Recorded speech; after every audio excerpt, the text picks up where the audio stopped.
ब्लॉगमध्ये आपलं स्वागत आहे और मराठी ब्लॉगर रोहित परदेशी. तर आज आपण आलो आहे शिवतीर्थ वडापावमध्ये आणि हो हा ब्लॉग खूप मोस्ट वेटेड होता की लोकांना खूप रिक्वेस्ट होती माझ्या इथं की तुम्ही शिवतीर्थ वडापाव कधी कवर कराल. तर आज आपण इथं कवर करतो आहे. लोकेशन डिस्क्रिप्शनला शेअर होऊन जाईल. ऑल्सो गुगलला हे अवेलेबल आहे. तर मी एकदा सांगून देतो की हे शिवतीर्थ नगरमध्ये कोथरूडला अवेलेबल आहे. तर वडापावची भरपूर व्हेरियंट्स यांनी आणली आणि यांची न्यूजमध्ये भरपूर यांची म्हणजे न्यूज भरपूर आली. तर खास आपण ते वडापाव बघण्यासाठी आलो आहे आणि आपण सरांना विचारूया की हे नेमकं काय आहे. तर लेट्स गो. नमस्कार सर. नमस्कार. तर सर शिवतीर्थ वडापाव हे भरपूर फेमस आहे पुण्यामध्ये आणि तर मी हेच ट्राय करायला आलो आहे. तर तुम्ही काय सांगू शकतात का की शिवतीर्थ वडापाव हे काय आणि कसे व्हेरियंट्स आहे याचे. शिवतीर्थ वडापाव ॲक्च्युली जे आहे ते असं आहे की जो वडापाव हा जो पदार्थ आहे जो तुम्हाला प्रत्येक चौकामध्ये मिळतो तर त्याच पदार्थाला आम्ही एक प्रॉपर ऑथेंटिक टेस्ट जरी जपून त्याला आपल्याला एक थोडंसं वर्ल्ड फ्युजिंग कसं बनवता येईल हा आमचा प्रयत्न आहे. आता करंटली आपण आपल्या वडापावची ऑथेंटिक टेस्ट आहे ती तर गेली 4 वर्ष सर्व करतच आहोत. पण मागच्या वर्षीपासून आपण ह्याच्यामध्ये 6 व्हेरिएशन नवीन आपण इंट्रोड्यूस केलेले आहेत. ओके. सो बेसिकली आपला प्लेन वडापाव यासोबत आपण आपला cheese vada pav, mayonnaise vada pav, peri peri vada pav, Schezwan vada pav, झटका वडापाव आणि तंदूर वडापाव हे व्हेरिएशन आपण इंट्रोड्यूस केलेले आहे.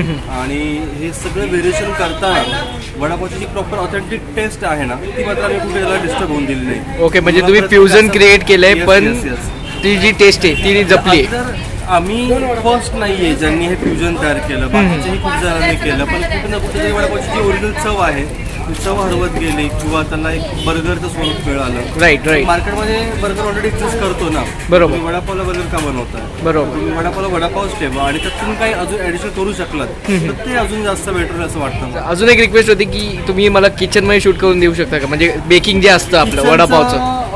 मी नक्की ट्राय करेल. थोडंसं रस आहे त्यामुळे जरा नाही म्हणजे बाहेर जी मेकिंग असते आपली ती करू शकतो. नक्की आपण ते पाहू शकतो. ओके, कारण आज तुम्ही खूप म्हणजे थँक्यू सो मच की तुम्ही वेळ दिला मला. इथं भरपूरच ऑर्डर चालू आहे इकडं. नक्की.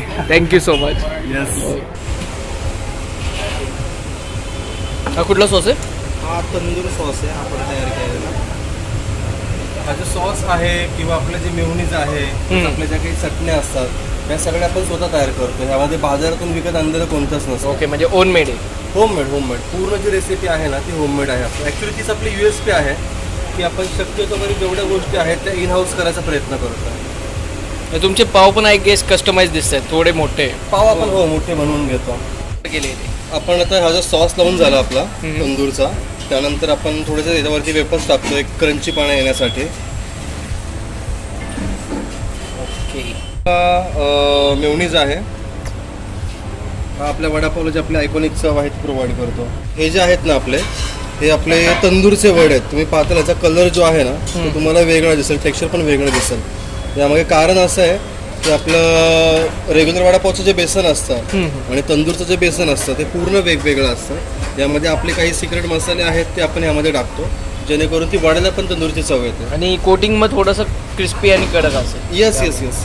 क्रिस्पी तर आपला रेग्युलर वडा पण आहे पण बेसिक जी चव आहे ना म्हणजे उद्या तुम्ही फक्त जर का रेग्युलर वडापाव घेतला आणि त्याला कोळशावर टाकला तर ही चव येणं अशक्य आहे. बरोबर. आता ही जी आहे आपली तंदूरची भट्टी आहे त्यावरती आपण त्याला ग्रिल करतोय.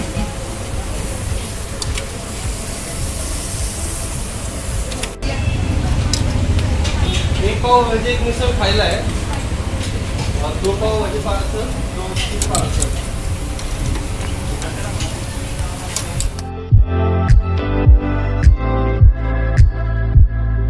नमस्कार मित्रांनो, आत्ता आपल्याकडे आले 2 व्हेरियंट्स वडापावचे जे की आहे एक तंदुरी वडापाव आणि एक आहे चीज बस वडापाव. तर फर्स्ट ट्राय करूया तंदुरी वडापाव. तर मेकिंग तर मी तुम्हाला दाखवली आहे. वा हे बघा सर्विंग कशी दिली. आणि आता आपण एक ट्राय करूया डीप गरम मेयोनीजमध्ये. First bite.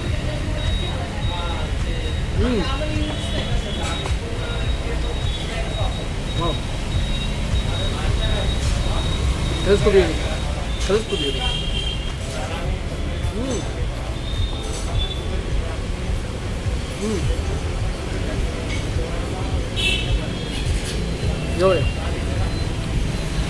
वडापावला काही छेडछाड नाही झाली. वडा त्याचे जे बटाटे एकदम प्रॉपर प्रपोर्शननी कुक झाले. पण जी टेस्ट येते, क्रिस्पीनेस, क्रीम, वाव. 40 रुपीज नाही, पण वडापाव खरंच खूप छान आहे, खरंच खूप छान. 10 on 10. आपलं काही कोलॅबरेशन नाही, पण मला ही इच्छा होती की यांचं तंदूर वडापाव हे कसं आहे, एकाच यासाठी मी आलो. पण from my end must visit. खरंच खूप छान क्वालिटी, खरंच खूप छान. आत्ता तंदूर वडापाव तर टॉप नॉच आहे गाईस. पण आता आपण ट्राय करूया चीज बस्ट वडापाव. किती चीज आहे बघू शकतो तुम्ही. हो वाव. त्याच्या खाली मेयोनीज आणि wow. Let's try a big bite.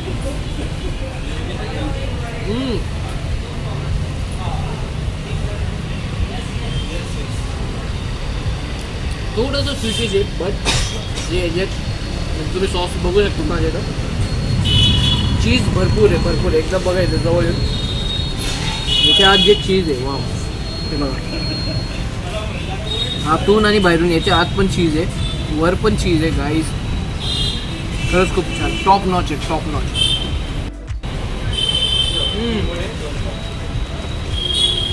याची प्राइसिंग 45 रुपीज आहे.